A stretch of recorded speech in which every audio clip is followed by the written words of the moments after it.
Yo, what's going on, everybody? It is 3 p.m. here in New Vienna, Iowa. That means it's time for another live stream. Today is January 12th, 2021, and it is a Trivia Tuesday plus a giveaway today. Today, we're giving away this pair of extra shoes that I bought. It is a pair of Hoka Clifton 7s in a size US 9 men's. Let's get the size there. There we go.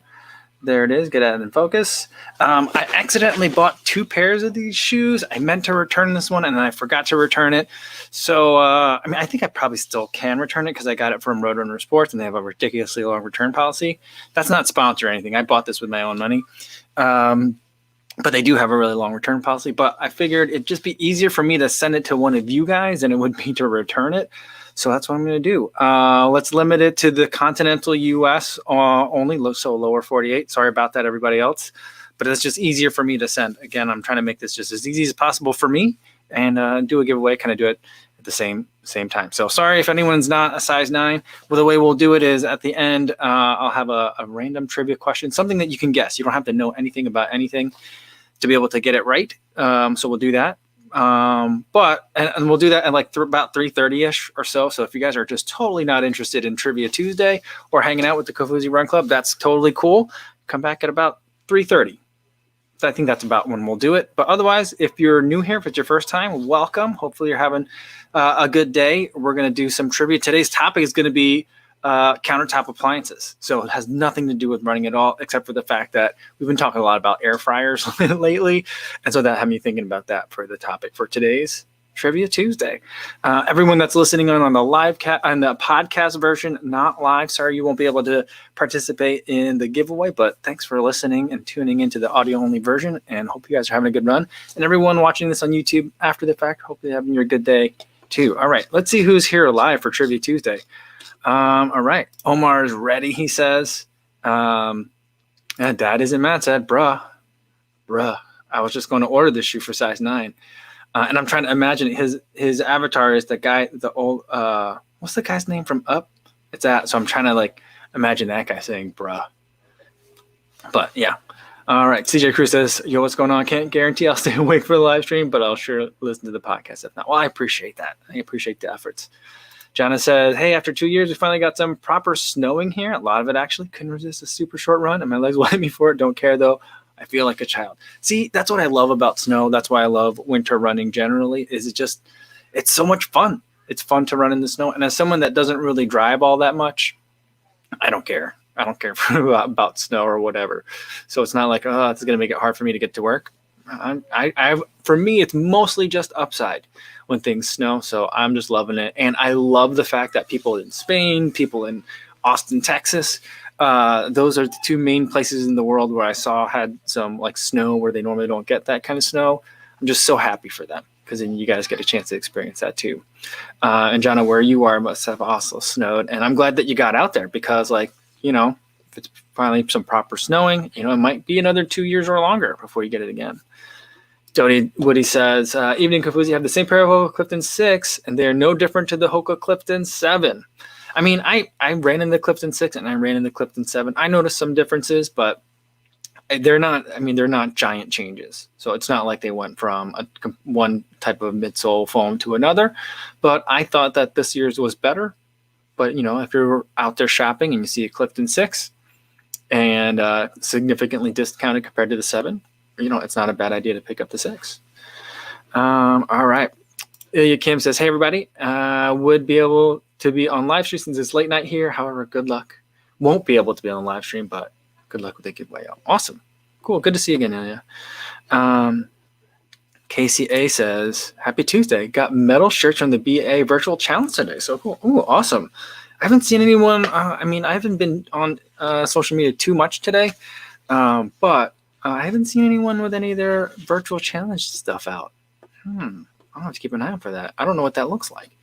Max Pawsey says, hey, everyone. And Inez is here and says he's been running with his dog, but the dog's been having some paw trouble. So he says Pip is making good progress. Back to walks with the lead again. Going to be patient before getting her running again. All right, well, that's good. I'm sure she's very happy to be out there and at least getting to a walk. So that's always good. All right, Chris Yao says, howdy, hi, and hello, everyone. What's going on, Chris? All right, we got lots of people here. Leona says, "Happy Tuesday, everyone. Good day for a run." It was a good day for a run. Today, it was a little bit chillier than I was expecting. I was expecting temperatures in the mid 20s today, and there's a bank or a farm mutual something. They don't. It's not like a regular bank. They're a banker for farmers. I'm not sure what it is. I call it a bank because it has outside a sign that has a temperature on it, and it was 18 degrees when I headed out of town, and then 17 or 16 degrees when I got back. So it's chilly, but it's been really humid, and parts of the room were so foggy. So it was really weird. I like running in fog, except for the fog is just so thick sometimes here. Like winter fog is weird. I don't think I've ever experienced winter fog really before. But the winter fog here gets so thick, it's like I can't even see in front of me. So I get worried about kind of safety. And then in a kind of ominous thing, as I was going out for the run, I ran over to the New Wine Park that's down the street that way. And as I'm getting there, I see something in the street. I'm like, oh, what's that? I'm like, oh, maybe a groundhog got ran over or something. And I get closer. I'm like, that's too big. It was not a baby deer, but it was a younger deer got hit. It looked like it got hit by a car. So that was in the middle of the road. So that was kind of really weird to look at. Because yesterday, an entire cow was dead on the side, not on the side of the road. It was on a farm, but a farm that has cows. But there's just one cow. It wasn't a baby, but it wasn't huge, but it was full on rigor mortis, dead cow, on the side of the road, and that kind of freaked me out. I was with the dog at the time, and the dog went over to sniff it, and I was like, "Hey, no, you leave that. You can just leave that alone." And the dog was smart, just left it alone, which I give it credit for. So that was weird. Just been seeing a lot of dead large animals. But on the plus side, I'm going to save this story. It's getting morbid. As I was leaving the park today, I'm looking over at one of the trees, and the trees are bare now. And I could see very clearly a giant bald eagle just taking a lay of the land, just looking around, seeing what's out there. And it was just chilling out. It was giant, and it looked like it was a big boy. It was amazing. And I tried to make some noises to see if it would move or something, but it looked over in my direction and was like, okay, whatever, I see you, and just kept doing what it was doing. It didn't care what I was doing. So it was amazing. It was pretty amazing. I tried to get a picture of it on the GoPro, but using a GoPro to take pictures is pretty miserable. But that I've been seeing some wildlife lately. It's been crazy. All right. Sorry about that. A little bit of a ramble, but that's what happens here. If anyone's here and new, welcome. Let me know if you're new, where you're coming in from. I'd love to say hi to you guys. And if you have a running question or any question at all, there's not really going to be any structure. We're going to do some trivia questions, but there'll be some natural times where I can answer questions. So if you have any questions, feel free to put them in the chat. I'll try to get to them as soon as I can. All right. Let's get to the first question here. Wait, did I see a question there? Let's get to a couple of things. Well, Mark Trujillo says, pouring rain in Oregon. Nice and warm temps. Wow, 55 degrees. It's warm. Thinking about drilling the holes in my shoes to allow for drainage, though. Is that something you would normally have to do? Because in Oregon, it rains a lot, doesn't it? I don't know. Yeah. All right. Let's see. Rohan. Here's the question I saw. Kofuzi, what do you use for a face covering in cold weather? I usually use a neck gaiter. Buff brand ones are pretty good. I don't like fleece ones. They get too wet for me. But it's basically just a tube of fabric, and it's usually a little bit stretchy. I don't like the ones that are too stretchy, if it's polyester, if it looks like a tech tee, they get a little bit too slippery and they don't stay up on my face. They just slide down. I don't know if I just have a weird shaped head or whatever, and it just doesn't work for me. But I like the ones that are cotton. Sometimes merino wool works okay for me, but those tend to get really wet too. The Buff brand ones are usually my favorite, but I've had really good luck with just cheap ones as well. Stuff that I've gotten as giveaways and stuff have really worked for me really well. And so that's what I use for my face covering in the cold weather. Lately though, it's there's usually a point in the run where I'll take it down a little bit because I'm eating a gel, or maybe I'm just getting warmed up and it's getting a little bit damp. And with the temperatures what they are here, usually it ends up freezing down here. Sometimes it freezes to my face, which is uncomfortable, usually because I have facial hair for the first time in the winter. and then so it freezes that. So that's weird. But a lot of times it's hard to get back up over your face once you pull it down because it freezes and it gets all stiff. So that's kind of gross. But overall, it's been working. When I go back to Chicago, which we'll be going back in about a week, then I'm going to have to keep a face covering up, I think, or I'll probably want to the entire time. So that'll be interesting because I haven't really had to worry about that for the last half year. All right. Let's get to the first question for Trivia Tuesday. The trivia doesn't matter if you're trying to win the giveaway. It doesn't matter for anything at all. But it's just a fun thing that we like to do on Tuesdays. Sometimes it's running related. Most of the time it's not. We've been talking about air fryers a lot. And actually yesterday we started talking about George Foreman grills. So for this week's trivia, I tried to make it so you just have to guess a year. So you can just not even know. You won't have to know any specific trivia. But hopefully you can participate. Question number 1, because we were talking about George Foreman grills, is what year did the George Foreman grill start selling? Like, when did it launch, or when did it? I don't want to say invented, but like when did people start being able to purchase the George Foreman grill, or the machine that was originally sold, or the full name of the George Foreman grill is the Lean, Mean, Fat Reducing Grilling Machine. So that machine, when did people start being able to see that? All right. Oh, someone had it right away. Man, you guys know. Do you guys just know this because you like remember it, or you guys just guessing numbers from like when you think it might have been? And you guys got in some numbers real fast too. All right. Stevie76 coming to 1492. Bowie 1974. Rainwater says 2003. No, it was way before that because I had them in college, and I graduated from college in 2001. So it was definitely before that. Keith C coming in real close. 1993. Jeff Lee came in 92. Shannon also really. What's going on, Shannon? Really close at 1995. XL Asian says 1998, which is about when I think I noticed it. But it's still a little bit earlier than that. Not quite. George Foreman isn't that old. So not 1903. Let's see. There was someone that had it right off. Let's scroll down. It was CJ had it. 1994. George Foreman grill. That's amazing. It's hard to imagine that it's that old. I think you could still get them new today, right? As part of the research for this, I found out that it was sold as the George Foreman grill, or like the Lean, Mean, Fat Reducing Machine. Remember, he would say, knock out the fat. That was my favorite part. But it was originally sold, and it was seen at like a couple of like trade shows and like those kinds of things where people sell these kind of like their inventions. It was originally called the Fajita Express and was sold in the 90s. And it had like an extra set of risers that you could put on it, according to this like history website that I don't know how accurate it is, but I know what I found on the internet. So that it had like some extra risers on it, so that it could have like a drawer or space where you could put like taco shells or something. So there's that. I mean, that seems like a lot of stuff. But the Lean, Mean, Fat Reducing Grilling Machine, I love that thing. That was a lot of fun. I kind of want to get another one. But yeah, I don't think that's going to work. I don't think we could do that. All right. Let's see. Bowie said, why do you think the growth of the brand, marketing or usefulness?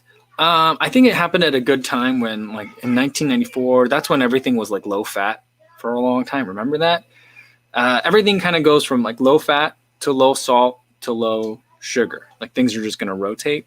So like that was a period where it was like low fat was like a big deal. And so like the idea that you could, knock out the fat from your food, plus then that like weaved right into like Atkins.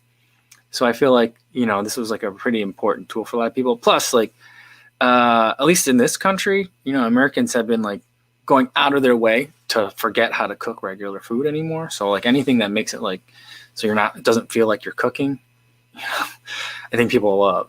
So there's also that. Chris Dyke says, how much did he make from that thing? Got to be way more than boxing. I hope so. I really hope he did.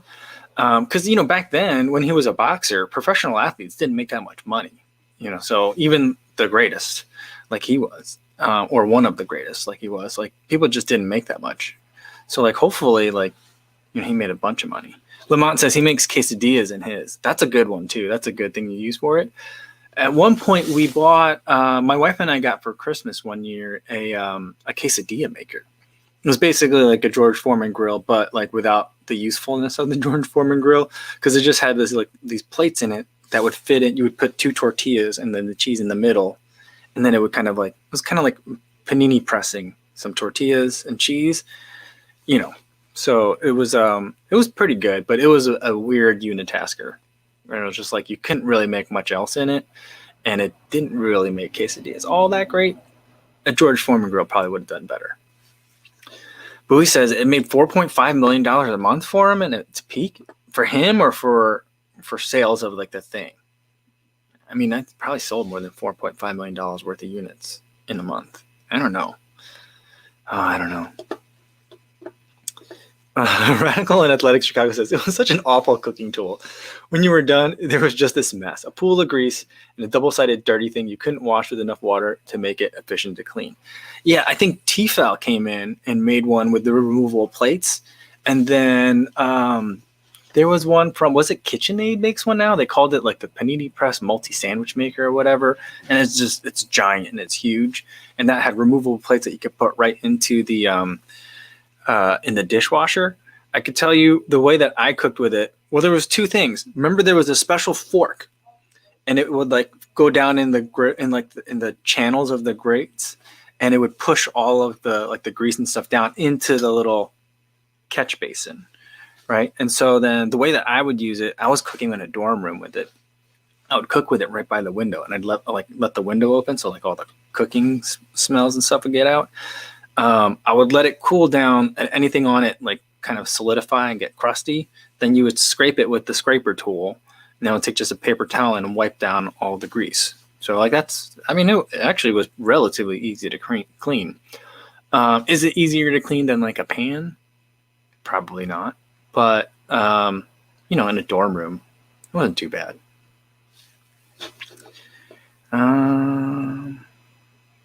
Yeah. All right. Stevie76 says we're hitting 200 on live. I think it's the giveaway today, Stevie. So, I mean, welcome for everyone that's here for the giveaway. Awesome. And it has been growing. Not to say that like, you know, people haven't been enjoying the live stream and coming up to say hi.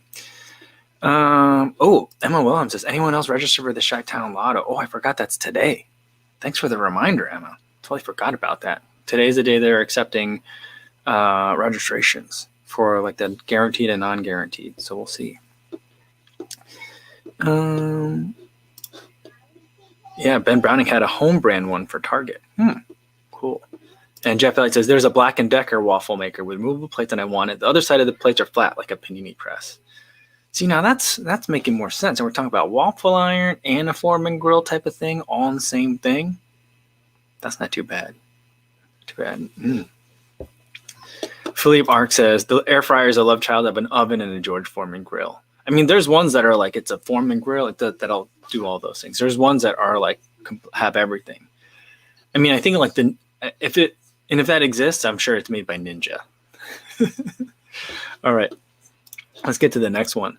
Question number 2: what year was the first U.S. patent application for an electric toaster filed?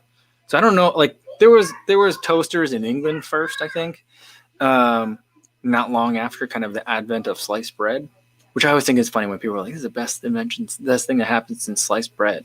I'm like, actually, sliced bread isn't that old. But anyway, but I think that they existed in Europe first, and then they were of a variety of different heating sources, some of which were just like drastically deadly.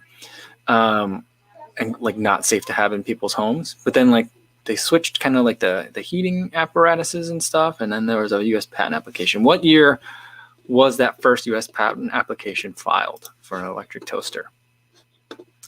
I gotta check my notes, see what the answer is.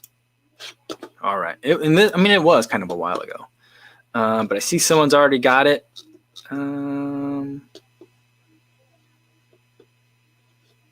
Let's see. Ubetra says 1903. That's really close. It's really close because there was all those, like there was like a weird like proliferation. I mean, I guess not weird, because if toast was still relatively new, like having toasted bread was, I mean, if sliced bread was relatively new, having toasted sliced bread was like pretty amazing for people. I think before, like, there was electric toasters, people had like those cages. You put it in, like how people grill fish these days, and they would just put their toast over a fire like that. Can you imagine doing that for toast in the morning? Oh boy, that's crazy. Bowie also said 1903. Very close. All right. A couple of quick questions I'll get to before we get to the rest of these. Christine Boo says, what college did you go to? I went to Washington University in St. Louis. It's required if you went there to say the whole name of the school like that. You can't just say Washington University. You have to say Washington University in St. Louis. There used to be a T-shirt that said Washington University in St. Louis, damn it, like on the bottom, because everyone would always ask you, like, Washington University, where's that, in D.C.? So there's that. That was a long time ago. And Roberta Villa says, hey, Kafuzi, just got back from doing some interval 6x4s with a minute recovery. I'm beat. Ooh, good work. And Nestor says he went on a windy, cold, and rainy 4 a.m. run. Oh, windy, cold, and raining. That's so hard. Good on you. And it says, I worked in a house where they didn't empty the frying pan, just reheated the fat for frying the next time. Whoa. I mean, I could do that a couple of times, but after a while, you got to change that. All right. XL Asian comes with a 1904 for when was the first U.S. toaster patent application filed. That's the closest one I'm seeing. I'm seeing a whole bunch of, you guys are good. You're like in the right range. Nick Whaley coming at 1915. Frank, what's going on? It's 1914. Chris Yao is real late, 1952. By then, there was like tons of toasters already. Let's see. Emma's got 1945. Roadrunner's coming in with 1856. No. So people in like the Civil War were not getting their bread toasted. I don't know what they were eating for breakfast in the morning. Depending on where you were, I guess grits, maybe. But they weren't eating toast. And if it was toast, it was like cooked on, I guess, like one of those cast iron stoves or something. But it wasn't in a toaster. Let's see. Carlos with 1904. Oh, here we go. Christian Valdez had it 1906. When the first patent application was filed by George Schneider of the American Electrical Heater Company of Detroit in collaboration with Marsh. I don't know what Marsh is, but that's the facts that I have. Crazy. All right. Now, next question I got. This one's actually an air fryer question because I felt I didn't originally have an air fryer question. I had a different question for number 3, but I was like, I got to get an air fryer question in here. So here's the air fryer question. When was the first air fryer launched? So we talked about toaster in 1906, George Foreman grill in 1994. Where does the air fryer come into play and all that? So you can know what's that. And someone was like, is there a giveaway today? There is a giveaway today, and we'll get to it towards the end of the show today. Or that show is like, sounds weird. It's not that structured here. But we'll get to it towards the end. So we're going to give away a Hoka Clifton 7, size 9 men. All right. Let's see. I don't know where the answers stop and start. Let's see. When did I ask this question? 324. So I'm going to start up here. SB says, I used to live with a family who used to toast bread using aluminum foil on a broiler. I mean, that would work, I guess. I mean, I make my grilled cheese sandwiches in the oven. And so like that's kind of like the same. I just put it up real high. I don't put the oven on broil, but the heating element is on the top. And then I put the grilled cheese close to that. So that's how I do that. All right, man, I think maybe you guys knew, or you guys, I guess, could guess it was really close. But Leona and Keith both came in with 2017. That's late. They've been around for a while. Mark had it first. I don't know if you knew that already, Mark, or what, but he got it right away. 2010. Nick, did you have this? Some of these answers up here must also be for this. Rainrunner said 2011. Let's see, Exhalation 2011. Shannon said 1989. Can you imagine if air fryers existed back in 1989 and we just didn't know about them for all this time? I think Booyah is the first one to come in with 2010, though. 2010 is the year. It was launched at IFA. So, like that trade show, International something or whatever. It's like right around this time of year, isn't it? Every year? Or is it some other time? I forget. But it was at IFA in 2010. And for whatever reason, I didn't find out about him or like pay attention to him for 10 years. But I feel like, it's a product that's hitting its stride, maybe. I'm a big fan of Mars.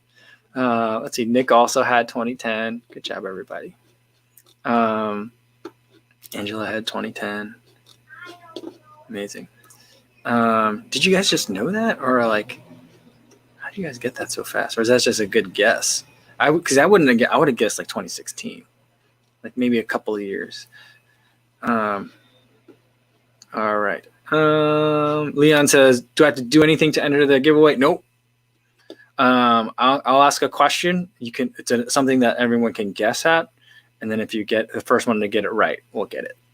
But you do have to be continental U.S. That's the only thing, because I just can't ship very easily abroad. Sorry about that. Yeah, Ben Browning says peak pandemic air frying. Yeah, I mean, do you think that like anything else is getting? I mean, do you think regular deep fryers are getting a bump too? Like people are like, yeah, now's the time where I feel like I need to bring in, I want to be buying like vegetable oil or maybe just straight up lard by the gallon. And I want to start deep frying in my house. Like this year, I was surprised that this year it wasn't the year of just catastrophic turkey fryers, turkey fryer fires at Thanksgiving. I was like, for certain that's what's going to happen this year. You got more people than ever trying to cook their own turkeys that don't normally do it or don't know what they're doing. And they're probably going to be like, I don't know how to like cook in the oven for like 4 or 6 hours or whatever. So I'm just going to deep fry it. I'm going to try that. I felt like there was going to be a lot of those this year. Carlos says he got his he figured it out from Google. And Ben Weiss said guessed. And Nick also said lucky guess. Crazy. Awesome. Good guess. Dalton Scale says he thinks it would have been in 1901. That's crazy. I wonder when like deep frying was invented. That's got to be a really old like cooking technology, like the concept of deep frying. Yeah, I don't know. New Veteran says fire department always puts out those videos of deep fried turkey fires are pretty compelling. Yeah, I think this year though, like we didn't get the deep fried turkey fires videos, but we did get a lot of literal dumpster fire videos. Like that was really lame. I just was like, this is like getting like dad joke status at this point, but like people were actually having dumpster fires at the end of 2020, and like radio stations would do it. Shock jocks, quote unquote, would do it and be like, we're so bad. But they would do it with like the fire department there. I'm like, that's not really, I mean, that's kind of like defeats the purpose of a dumpster fire. But yeah, hopefully that's not something we'll have to revisit. But yeah, the turkey fryer fires are always so amazing. I'm fascinated by it. Carlos says deep frying, my guess would be like 1882. I know. I bet you it goes back. I bet you people have figured out that like you could like collect fat and then heat it up and cook in it and make things delicious. I bet you people have been doing that for like hundreds of years. I don't know. I'll have to figure that out. Maybe I could look at that. Yeah. So John says frying food in olive oil is attested in classical Greece from about the 5th century BCE. Yeah. So there we go.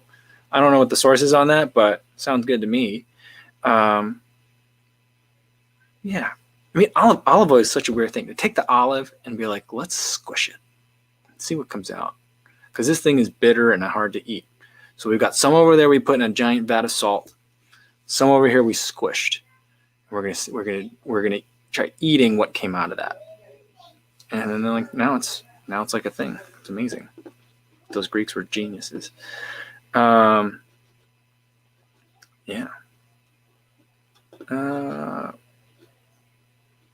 Let's see what else we got. John says, you know what? It may sound stupid, but I'm not sure what air frying means. Maybe just can't translate it correctly. No, I mean, it's like a marketing term. So air fryers, I think people who are cynical to the wonders of air frying will probably say air frying is just another word for convection oven or convection heating. There's a fan in it that circulates the air in it, and it cooks it faster and a little bit more evenly. But convection ovens have been around for a long time. I think they've taken like the mechanics of a deep fryer or a smaller deep fryer, and then instead of putting oil in there, you use convection heat. And those two things together, I think, provide some results that are, I mean, some would argue are minimally better or not better. but I would say are better than what you can get in like a toaster oven that uses convection heat. So that's what air frying is. And Roadrunner says, yeah, in England they had fish and chips for a long time too. Yeah.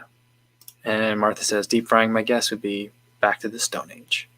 Well, maybe not the Stone Age though, because did they have tool? I mean, where we? I mean, they would have to have some sort of tool to be able to deep fry in it. And do they have that? Is that? I mean, I don't know when like tools like that, or is that considered part of the Stone Age? I'm not sure. Cheng Reaction says, I hope there will be leftover pizza leftover food processor. Then I can have leftover pizza right away. I would say that your air fryer is probably your best bet. I love leftover. We had Happy Joe's pizza for dinner last night, and after this, I'm gonna go and have some leftover Happy Joe's pizza in the air fryer. All right, I'm getting way distracted. Sorry about that, guys. We're gonna get to the next question, question number 4. All right, air fryer is like my new favorite thing, but like my first love in terms of countertop appliances is the microwave. What year was the microwave invented? I love the microwave. I've been wanting to write, maybe I should just write it at this point. I've been really wanting to write a microwave cookbook called Microwave Cookery for One. And I want to make it really like just black humor or dark humor, where it's just like, so you live alone. And just make it really lonely, like to salvage yourselves from the depths of your solitude. Here are some recipes that you can make in your microwave for the one person that lives in your household. So I just want to make it really dark. I don't think people would really like that, but I think it'd be funny to make. What year was the microwave invented? Sorry about that. All right. Let's see. Here we go. Dr. Funk talking about the air fryer says, best way to reheat a pizza in the air fryer is for 4 minutes to heat the top and then finish it off in a stovetop frying pan. That's a lot of work. I feel like at that point you've like half made a pizza. That's a lot. That is a lot. Seems like a lot of work. I do put it in the air fryer for about 5 minutes on mine, and that seems to work out pretty good to me. That gets the top, and it also heats the bottom for me pretty well, at least in the air fryer that I have. So that works. The only problem is like the air fryer is not, the dimensions aren't that great for reheating a lot of pizza at once. That's the hard part I have. All right, let's get to the microwave question. So the microwave, when was it invented? Let me look in my facts. All right, we had Alec Aros says 1947. That's close to the number I have. Very close. Terrence says 1953. Lamont says 1936. I mean, it seems weird that it would have existed that long ago, right? Like before, like that it existed before like personal computers. I mean, when was a personal computer? When was a computer invented? I don't know. Like the kinds with cards and stuff in it. I think they probably are that old. But just to think that they existed that long ago. Sarah A says 1955. Chris Dyke with 67. Ben Y with 67 as well. Carlos got it right. 1946 for inventing the microwave. I have Percy Spencer. No, it was the inventor. Says he noticed that microwaves from an actor radar set he was working on started to melt a chocolate bar he had in his pocket. Can we stop a minute and talk about that sentence? There was a scientist working with radar who had a bar of chocolate in his pocket that wasn't melting already. Like, when was the last time you had a bar of chocolate in your pocket? I don't know what was going on in 1946 or where he was working, but he had a bar of chocolate in his pocket, and it melted, not from his own body heat, but because he happened to be by this radar set he was working on. And he kept developing it and made a microwave oven. And the first food deliberately cooked with his microwave was popcorn, and the second was eggs. That's some weird choices that he had. I don't know. You would think that he would like take the chocolate thing further and see like what else happens to this chocolate. But anyway, in 1947, the company that he worked for was Raytheon. It built a machine called the Radar Range, which was the first commercially available microwave oven. It was almost 6 feet tall, weighed 750 pounds, and cost $5,000 or $57,000 in 2019 dollars each. So 57 grand for this thing. And it consumed 3 kilowatts, or about 3 times the amount as much as today's microwave ovens. And it was water cooled. Water cooled.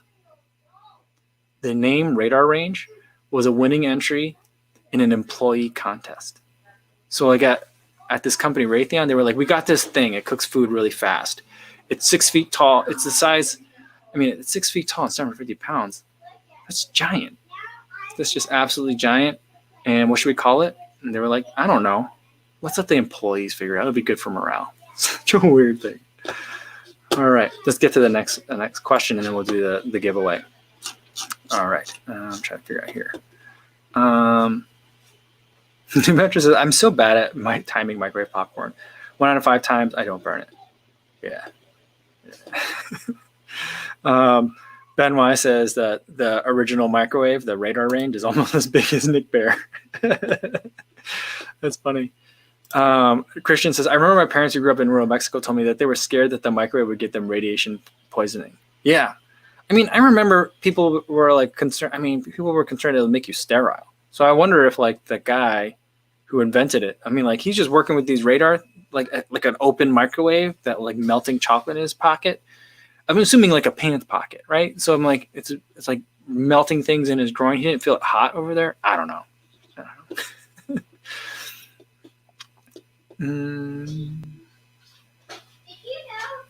All right, let's get to question number 5 for today. Is I love the Keurig. I know it's terrible on a lot of levels, but I still kind of love it. Where does the name for Keurig come from? Anybody? This one you can't guess. You might have to kind of know. But where does the name Keurig come from?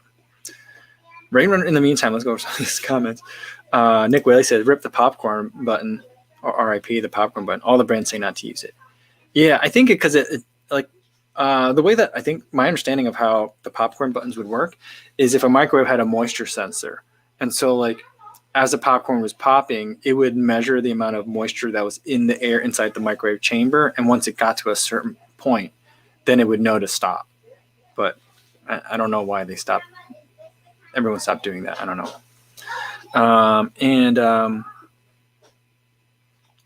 Rain Runner says, they told us in school that it wasn't safe to stand in front of a microwave. I remember being told that too. Yeah. And Jeff Elliott says, people still believe scary stories about microwave today. Yeah, I mean, I'll tell you what, when the microwave ranges, you know how they have the set where you get like the stove and then there's like the vent hood with the microwave built in on top of it. I don't like those. Number one, because I feel like then it puts a lot of cooking activity in one column in the kitchen, and it's just like asking for a traffic jam. But like I think that's annoying, so I don't like that. Number one. But number two, then I'm also like, well, then when you're microwaving stuff, it's at your face level, so you can put microwaves right in your face. You really want to do that? It makes me nervous. So like I know that's irrational, but I'm just like I don't know if that's a good idea. So I never stand in front of the microwave when it's microwaving. I don't know. I think I'm just old. It's a weird, like old wives' tale, I guess. All right. Let's see. Anyone know where the Keurig name comes from?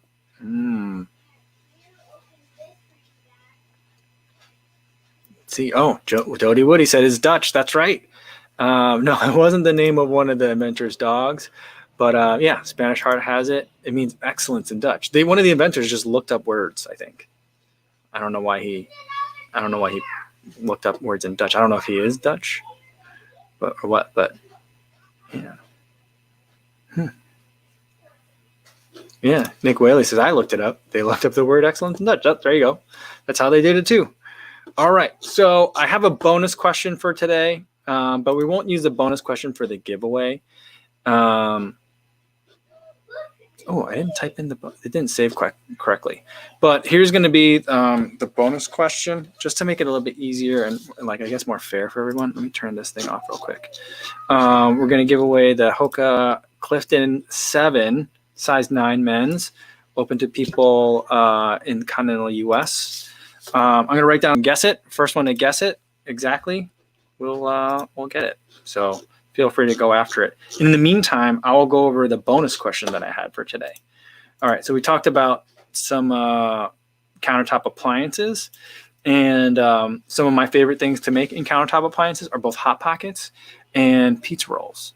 But the bonus question for today is, which came first? Which was invented first, Hot Pockets or pizza rolls? Even more bonus if you get the year right. All right, we've got some guesses for the numbers coming in the chat. Let me see if I could. I don't see it yet. Between 1 and 50. All right, I see the right number in there, so you guys can stop guessing. But the other bonus question that I have is, what came first, the pizza roll or the Hot Pocket? Both of those are really good. I used to remember, I remember when my mom first bought Hot Pockets, I was like, what is this? This is magnificent. I feel like at the time, the only flavor was ham and cheese. And then there was a proliferation of flavors. And then I realized, oh, these are not great for me. And then my mom bought Lean Pockets. I think my mom's here today. Hi, Mom. But yeah. But the correct answer for the giveaway today is 32. I wrote it down before. So I think I saw who had the right answer first. It's not letting me scroll up anymore. It's kind of let me scroll up further.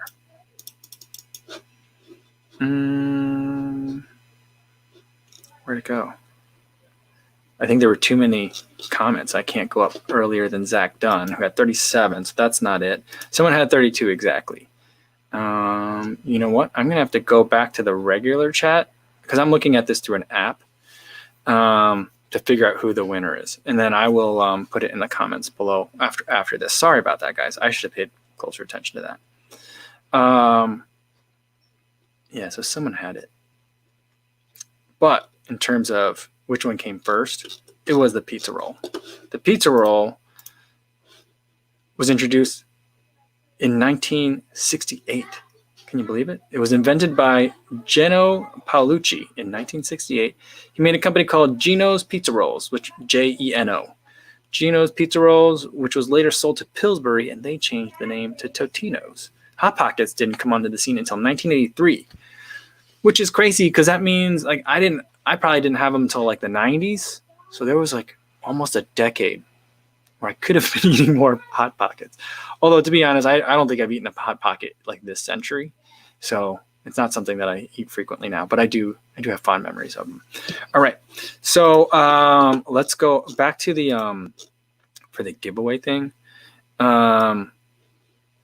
I will go through, and after this, I will list who I saw as the first one for the giveaway, and then I'll reach out to you separately. So sorry about that, but all the comments will be timestamped, so we'll be able to go and figure out who the first person is. So if you are that person, you can probably go see that too. But I can't. Everything just flew by too fast, and now it won't let me like scroll up. So that's super annoying. I thought it would let me do that, so I apologize for that, guys. That's not really clean and clear who the winner is, but we do have a winner for today. All right. Yeah, Raynor says cue the pizza cravings. Yeah, and I'm gonna go eat some pizza like pretty soon. Benoit says you Americans are crazy. A roll of pizza? No, they're really pizza rolls are really small, so they're like almost like ravioli shaped, but they're more rectangular, and it's kind of like deep fried pizza, which is a thing in Chicago. They have pizza puffs, which is not a thing that exists anywhere. Do other people have pizza puffs? It's almost like a weird puff pastry with like nuclear hot pizza filling inside, and it goes from the freezer to the deep fryer. It's like the weirdest pasta you'll ever eat. It's crazy, but they're rectangular, almost like a Hot Pocket. Those are strange. But yeah, all right.